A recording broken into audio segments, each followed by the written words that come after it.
Salut les otaku, j'espère que vous allez bien. En tout cas, me revoilà aujourd'hui pour la rubrique animé. Et donc aujourd'hui, je vais vous parler de l'animé Kabaneri of the Iron Fortress, du nom japonais Kutetsuju no Kabaneri.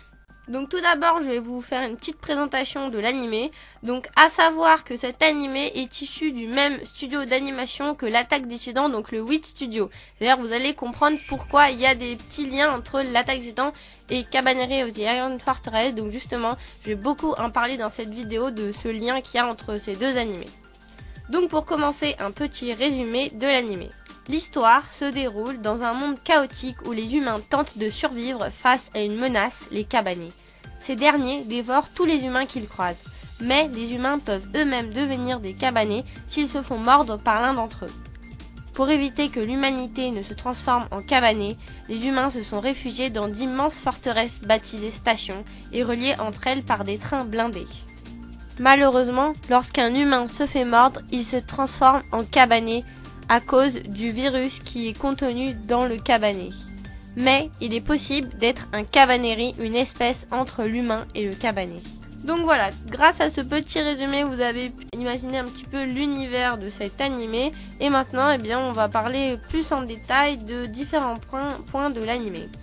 Donc pour moi, l'univers, il est quand même plus développé et plus avancé dans l'histoire que donc l'Attaque des Titans. On a du coup un univers steampunk, puisqu'il y a la présence d'un train appelé Forteresse de Fer. On a également l'utilisation de la mécanique et de la vapeur, présence également d'accessoires steampunk comme les lunettes de soudure, et des armes à balles mais fonctionnant avec la mécanique et la vapeur. On a aussi la présence de quelques éléments faisant référence aux samouraïs, comme les épées, les costumes de certains personnages ou encore leur coupe de cheveux. Donc si je devrais comparer l'univers de Kabaneri of the Iron Fortress avec l'Attaque des Titans, je dirais quand même que cet univers est pour moi donc à mon plus dur et difficile que l'Attaque des Titans, car il n'y a pas de confiance mutuelle entre amis ou avec des personnes issues du même village, du fait justement du virus qui provoque une méfiance des autres, parce que quand on se mord par un Kabané, c'est dû en fait à un virus qui se propage à la morsure d'un Kabané. Ce qui fait donc qu'à cette morsure, on se transforme nous-mêmes en Kabanés. Et du coup, on peut mordre les autres et qu'ils deviennent également des Kabanés. Donc je continue sur le thème du virus pour vous parler un peu plus des thématiques de l'animé. Donc les thématiques de scénario sont donc principalement l'infection et le virus, car en effet, sans l'existence de ce virus, le scénario n'aurait pas été du tout le même. Le virus est donc le centre de l'histoire. Cependant, ce thème de virus est de plus en plus récurrent dans de nombreux nouveaux animés. Du coup, c'est un peu dommage que l'on retrouve cette idée dans Kabaneri of the Iron Fortress. Je trouve d'ailleurs également que le synopsis est moins, recherché que dans l'Attaque des Titans. L'intrigue aurait été bien plus forte si justement, comme dans l'Attaque des Titans, on ne savait pas d'où viennent les Kabanés, ni pourquoi les humains sont amenés à se transformer en Kabanés grâce à ce fameux virus dont on ne sait rien du tout. Pour continuer sur le concept de l'animé, je trouve que la thématique de personnages mi-humains et mi-monstres est vraiment très utilisée dans les animés et les mangas.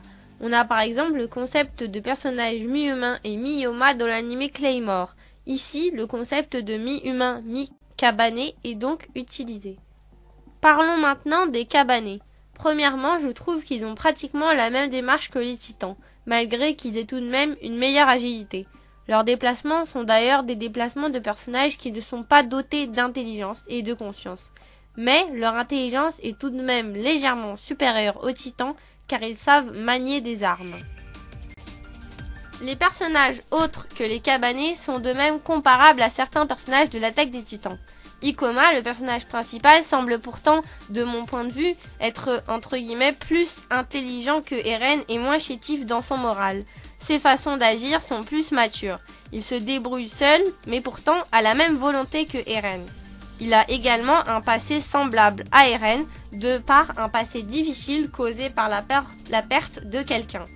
Personnellement, le personnage que je trouve le plus intéressant est Mumei, qui me fait penser à Mikasa, car elle est très douée au combat, agile et forte.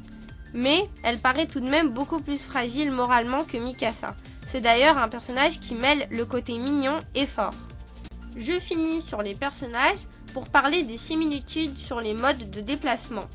car la façon de se déplacer de Mumei fait beaucoup penser à la façon de se déplacer pour la manœuvre tridimensionnelle dans l'attaque des titans. Elle porte d'ailleurs un pistolet à chaque main, ce qui peut faire penser à l'équipement de l'attaque des titans où ils ont chacun une lame dans chaque main. En bilan, je pourrais dire que l'attaque des titans et Cabaneri of the Iron Fortress ont de nombreuses similitudes, surtout scénaristiques. Mais ces deux animés sont tout de même tous les deux à voir et valent le coup. Les graphismes étant vraiment époustouflants dans les deux cas et le scénario sachant bien jouer sur l'intrigue principale en donnant une bonne dose de suspense et de combat. Pour ma part, j'adore ces deux animés, malgré que j'ai une petite préférence pour l'attaque des titans. En tout cas, je vous conseille de les regarder si vous ne l'avez pas déjà regardé. Mais sinon, je vous remercie d'avoir regardé ma vidéo en espérant qu'elle vous aura plu. Si vous n'êtes pas abonné à ma chaîne YouTube, je vous invite à vous y abonner. Je vous invite également à mettre un petit j'aime en bas de la vidéo et à mettre des commentaires si vous le souhaitez. En attendant, je vous dis à la prochaine dans une autre vidéo. Ciao à tous, matane!